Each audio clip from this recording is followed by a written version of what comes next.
Bem-vindos a mais um Conversa na Novos.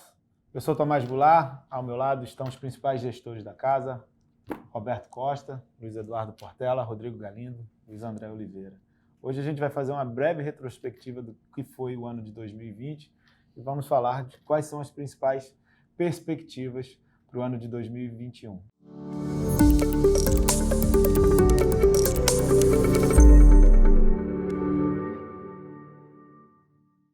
Então vou começar com o Rodrigo Galindo para a gente fazer uma retrospectiva breve do ano de 2020, de como a gente se comportou, quais foram os principais ganhos do fundo e quais as principais perdas. Tá. 2020 foi um ano bem atípico, acho que para todos nós, né? Inclusive aqui do lado de gestão, acho que a gente viveu um pouco de tudo, né? Talvez belos testes para a parte de controle de risco, né? Passar por uma crise tão aguda ali como foi em alguns momentos, né? Várias perguntas sem respostas e um mercado bem disfuncional. Do nosso lado aqui, a gente entrou um ano até um pouco parecido com o que a gente está achando que é o panorama econômico atual, essa virada de 2020 para 2021, um pouco mais animado com mercados emergentes, né, e posicionado tanto em moedas quanto em bolsas, nesse sentido. E aí a gente brinca aqui que a gente pegou o coronavírus um pouco antes, então a gente já fez um mês de janeiro, né, pelo vírus, né, ter começado pela Ásia, né, esses ativos emergentes acabaram sofrendo antecipadamente, um pouco antes da chegada do vírus ali, que foi mais para fevereiro, março, né, um pouco mais próximo à época do carnaval aqui no Brasil, quando começou a se alastrar ali pela Itália, pela Europa, antes de chegar aqui pelas Américas.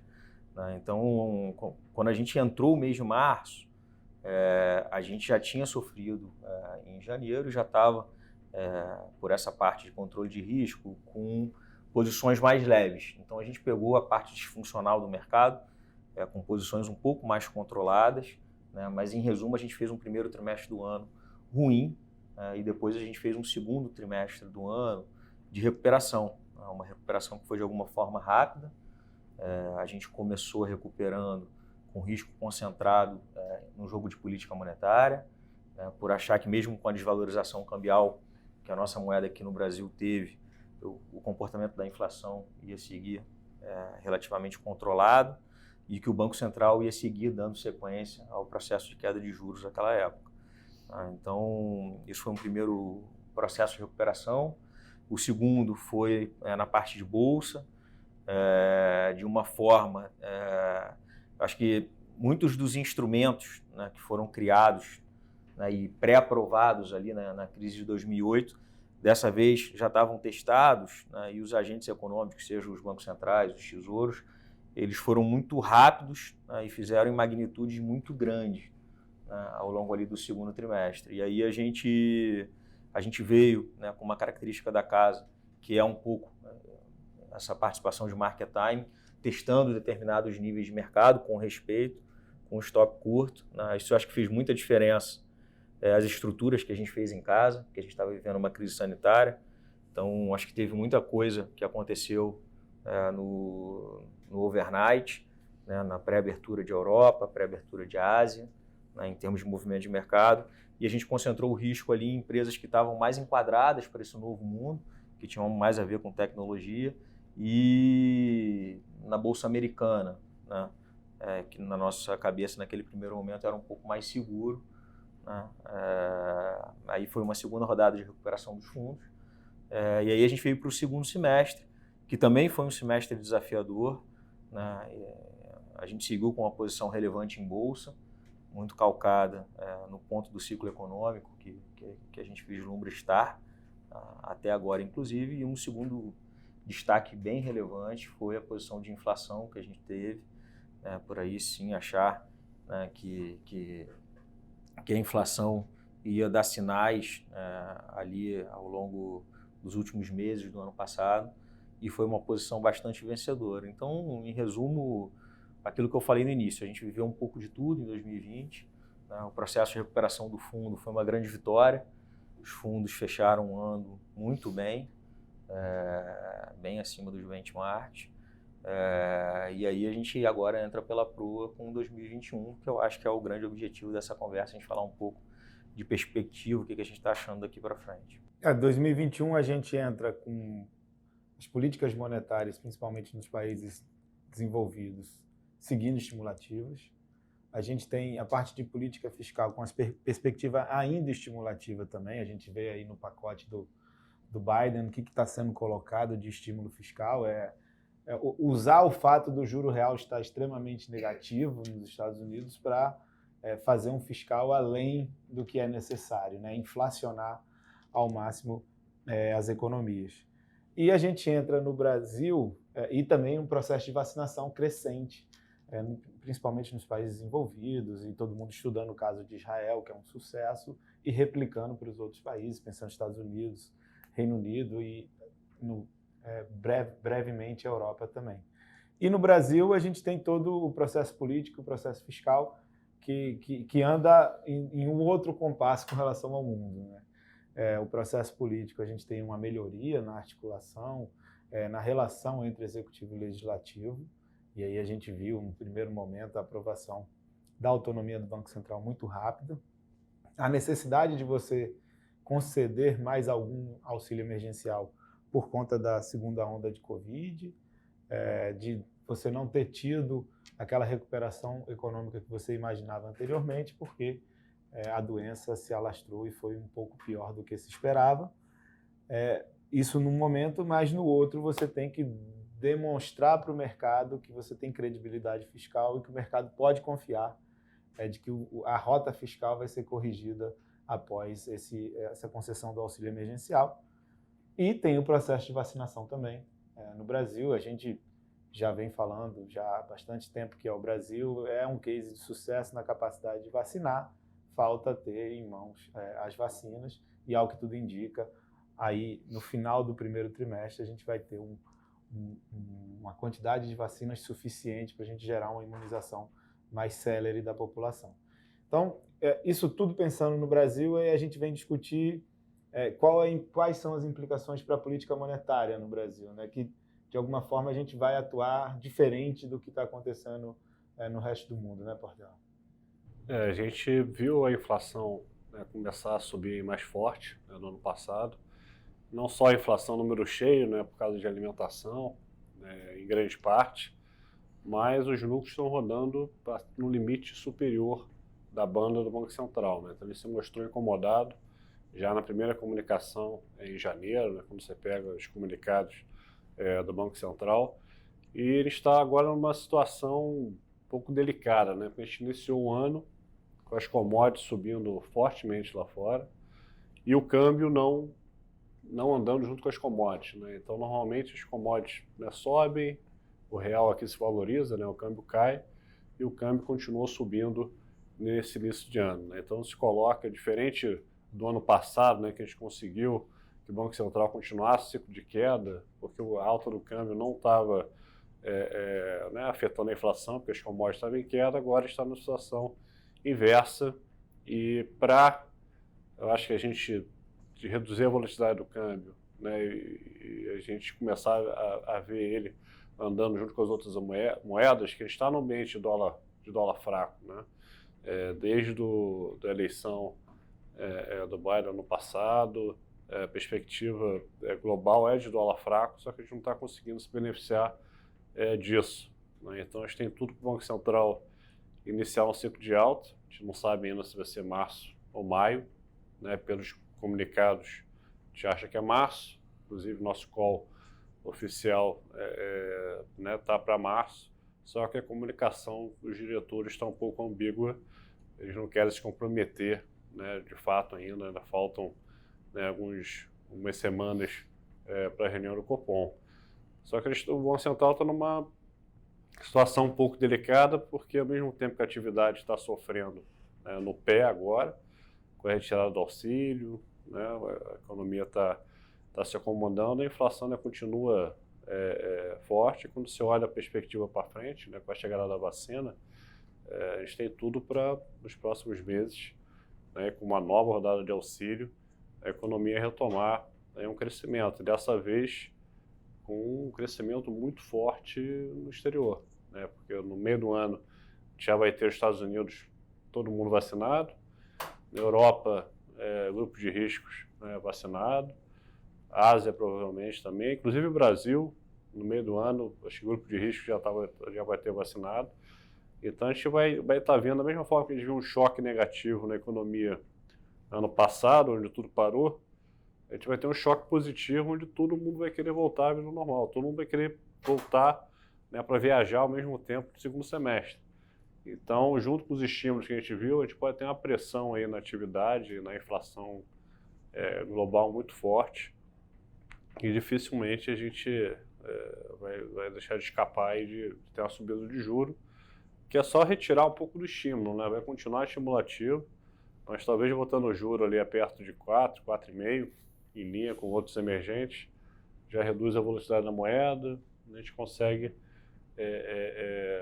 ajudar aí a parte de alimentação, a ceder um pouquinho e não precisar subir o juro rápido para 6, que é o nosso neutro aí de longo prazo, né? Como você falou, acho que a agenda política segue muito importante, né? Todo ano esse tema é bem relevante.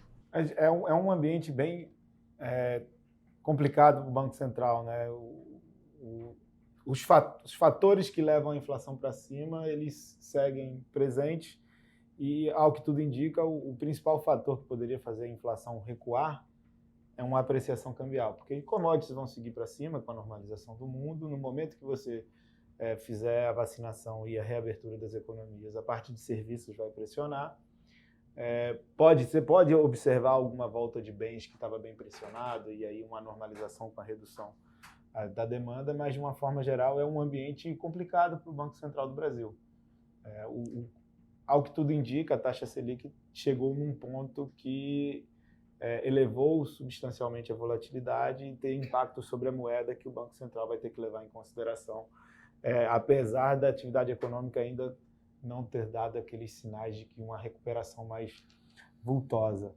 Roberto, como é que você acha que encaixa esse cenário de reflation global, né, a reflação dos ativos globais que a gente está observando, a necessidade de aumento de juros no Brasil? Como é que isso encaixa aqui no caso dos ativos brasileiros?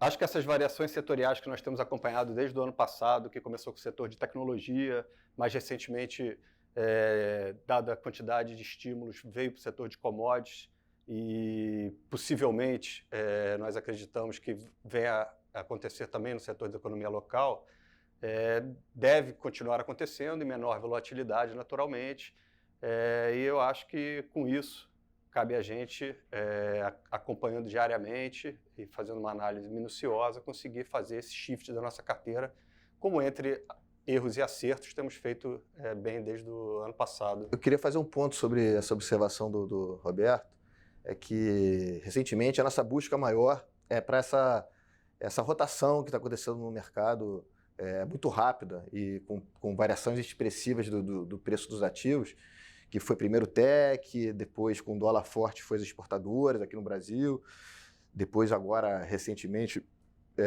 no último tri do ano e na entrada desse ano nas commodities, né, por conta de todo esse cenário que o Portela e o Tomás descreveram de reflation, de inflação, de juro baixo e de restocagem.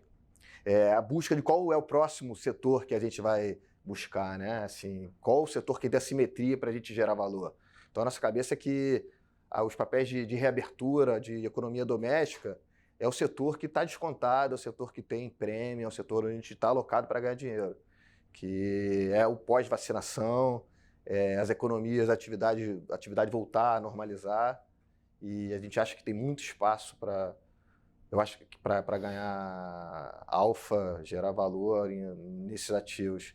Eu acho que as commodities devem continuar fortes, mas eu acho que estão já um pouco precificadas. Eu acho que o próximo setor de rotação é o setor doméstico. A maior assimetria talvez esteja ali, porém o que não tira a virtude dos setores de commodities, né, dado o panorama global. Né? Tem tudo para a gente repetir um período que a gente viveu ali entre 2001 e 2007, né, de ciclo de commodities, de emergente forte, e agora junto com o maior estímulo que a gente já viu na vida. Né? Fora a posição técnica, né? Por conta da volatilidade excessiva recente aí do último ano, as posições estão aquém do normal. Então, acho que tem espaço para uma apreciação bem grande nesses ativos. Com esse pano de fundo, vou perguntar agora para o Rodrigo Galindo quais são os principais cases dentro da Bolsa Brasileira que a gente está utilizando para captar esses retornos. Em grosso modo, com esse pano de fundo, o que a gente fez? A gente reduziu as posições em tech, que foram muito vencedoras ao longo do ano passado. Reduzimos recentemente também a exposição em commodities e estamos concentrando nessa tese da reabertura econômica, que tem a ver com reestocagem e com abertura de serviços. Então, os principais setores que a gente tem alocado, e aí são casos que eu acho que podem reprecificar 30%, 50% do preço que estão, tem a ver com consumo um pouco mais tradicional, setores que sofreram muito ao longo da pandemia, tem a ver com o setor de saúde, que também, inevitavelmente, o Covid ele impactou a utilização dos hospitais e planos em relação a retorno sobre o capital investido, e um pouco de infraestrutura. Tá? Então, acho que são setores bem domésticos que têm a ver com essa tese da reabertura econômica e que, na nossa visão, tem uma reprecificação relevante em termos de preço para ser feito. Tá? A gente está se posicionando nesse sentido. Então, a gente tem um pano de fundo bem construtivo. E se a gente for pensar nos principais riscos, né? O que se avizinha de risco? O que pode fazer com que a gente tenha um ano parecido com o que a gente teve no início de 2020? O que vocês imaginam pode gerar isso? Eu acho que a palavra-chave é vacina, né? Doença e vacina. Eu acho que o Brasil pode ter beta positivo se fazer o dever de casa ou não, se não fizer, né? Normalmente está difícil a gente fazer a nossa parte, né? O Brasil está sempre no último minuto, né? Na beira do precipício. Quando precisa, vai ou racha, ele acaba fazendo a coisa certa. Então, isso acaba gerando um beta negativo, né? Ele acaba underperformando os pares. Dito isso, eu acho que, como falei no início, a palavra é vacina. Eu acho que os mercados, como um todo, vão andar bem se isso seguir na linha positiva. Se o Brasil fizer a coisa certa, eu acho que ele tem beta positivo, eu acho que ele outperforma os pares, porque ficou muito para trás. Eu espero que faça. Se o Brasil politicamente escorregar, como vem feito nos anos recentes, eu acho que o Brasil underperforma os pares. Esse tema do risco, eu acho que é um exercício diário, né, que a gente vai ter que ficar fazendo aqui, de ficar tentando raciocinar qual é o melhor instrumento que a gente pode se proteger, dado esse cenário construtivo que por hora a gente tem. Sim, é difícil você falar o risco é esse ou aquele, né? A priori, sem dúvida, é o da vacina, mas acho que vai ser um trabalho diário aqui, nosso, intenso, de tentar... Eu acho que a gente tem uma grande sempre filtrar, oportunidade de fazer a coisa certa, né? É um presidente da Câmara novo, um presidente do Senado novo, alinhado com o governo. Eu acho que a gente tem uma excelente oportunidade de implementar as reformas necessárias e seguir o caminho virtuoso.